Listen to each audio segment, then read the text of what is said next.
శ్రావణ మాసం అంటేనే పండుగలకు, పబ్బాలకు, శుభకార్యాలకు పెట్టింది పేరు. అలాంటి శ్రావణ మాసంలో పౌర్ణమికి చాలా విశిష్టత ఉంది. ఈ మాసంలోని పున్నమికి ఎన్నో విశిష్టతలు. జ్ఞానప్రదాత వాగీశ్వరుడు హయగ్రీవుడు అవతరించిన తిథి. జ్ఞానానందమయం దేవం నిర్మలస్ఫటికాకృతిం ఆధారం సర్వ విద్యానాం హయగ్రీవం పాస్మహే. కలియుగ దైవం శ్రీనివాసుడి ఆవిర్భావం శ్రవణ నక్షత్రయుక్త పౌర్ణమి నాడే. మహాలక్ష్మికి పరమేశ్వరుడు ధనాధిపత్యాన్ని, సరస్వతీమాతకు విద్యాధిపత్యాన్ని అనుగ్రహించినది ఈ తిథి నాడే అని పురాణాలు చెబుతున్నాయి.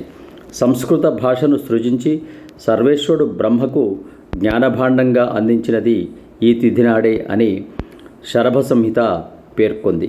వైఖానస సంప్రదాయ ప్రవర్తకులు వికసన మహర్షి కూడా ఆవిర్భవించిన తిథి.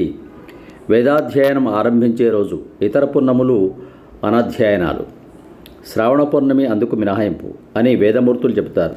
అందుకే వేదాధ్యయనాన్ని ఈ తిథి నాడే ఆరంభిస్తారు. దేశంలోని కొన్ని ప్రాంతాల్లో ఈ పౌర్ణమి నాడు సముద్రాన్ని పూజించే ఆచారం ఉంది. శ్రావణ పౌర్ణమికి 2 నెలల ముందు సముద్రం తుఫానులతో నిండి ఉండడం వల్ల సముద్రాయనాన్ని నిలిపివేసి పరిస్థితి చక్కబడిన తర్వాత ఈ తిథి నాడు సముద్రాన్ని అర్చించి ప్రయాణం పునఃప్రారంభించేవారు సాగర పూజ చేసి కొబ్బరికాయలు సమర్పిస్తారు. కనుక నారికేళ పౌర్ణమి, నార్లీ పౌర్ణమి అని కూడా అంటారు. అదేవిధంగా ఈరోజు సోదరులకు రక్ష కట్టడం కూడా మనం చూస్తూ ఉన్నాం. అదే కాకుండా ఉపనయనం చేసుకున్నటువంటి వటువులు ఈరోజు యజ్ఞోపవీత ధారణ చేస్తూ ఉపాకర్మను కూడా చేసుకుంటారు.